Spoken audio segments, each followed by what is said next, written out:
Hello children, today I am here to explain you about the chapter Diversity in Living Organisms, that is chapter 7 of your science textbook. Children, what is diversity? Diversity means when a lot many organisms they live around us and they unite together to form a system. It is termed as biodiversity. But before studying the organisms, we need to understand that which organism is a plant, which organism is an animal, which one is the microorganism. For that, scientists have developed a particular system which is known as system of classification. So today, I'll be explaining you about the system of classification and the levels on which the organisms are classified. Biological classification. It is the system of arrangement of organisms into different groups and subgroups on the basis of their similarities and differences. There are certain characteristics which are used for dividing the organisms into groups and subgroups. But why this classification is required? To study the organisms in more easy and systematic form, classification is required. The interrelationship among the organisms of different groups are also revealed with the help of classification. A term comes taxonomy, which means the study of the diversity and kind of organism and the evolutionary relationship among them. This is termed as taxonomy. Each taxa is independent of the other one. If we talk about the hierarchy, the system of arrangement of taxonomic categories in descending order is called hierarchy of categories.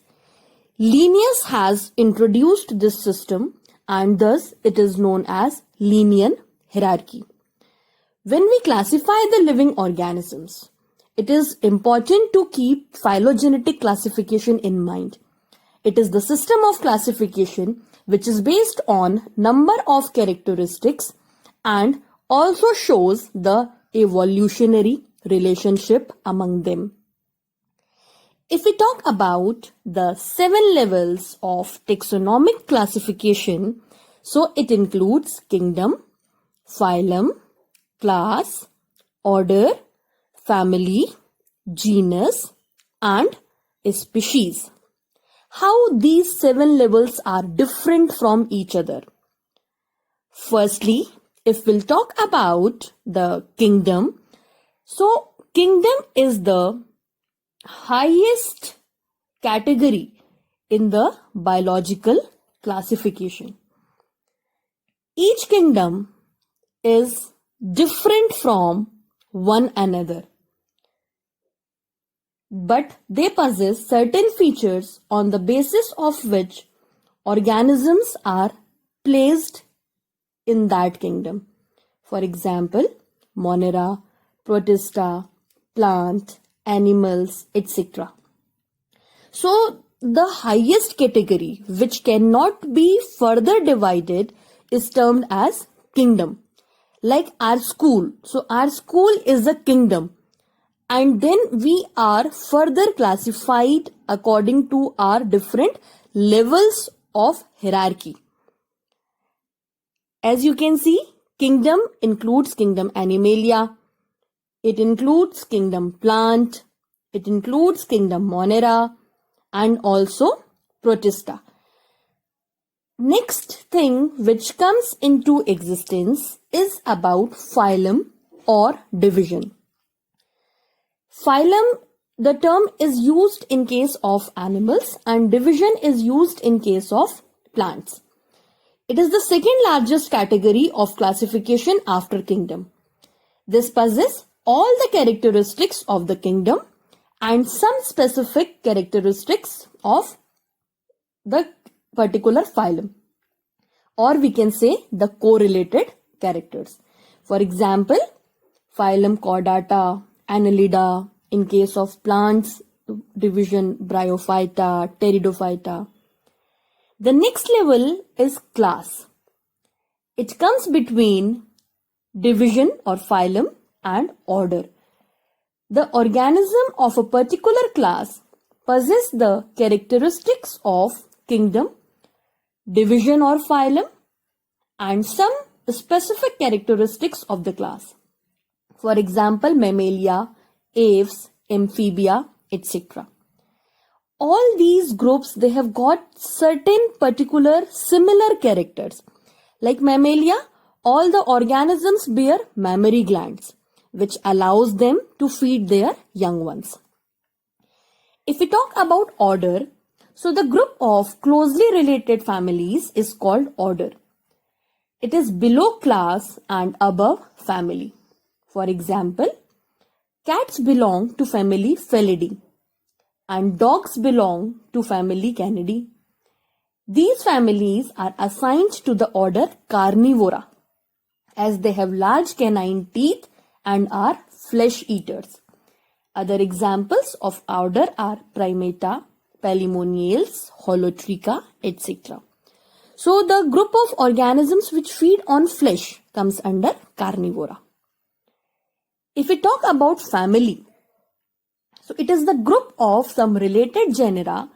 There could be multiple genera. For example, in the family Felidae, the genus Felis of cats and the genus Panthera of lion, tiger and leopard are placed. So all these families, they have retractile claws. Other examples or family are Hominidae, Canidae, and in case of plants, it is Solanaceae.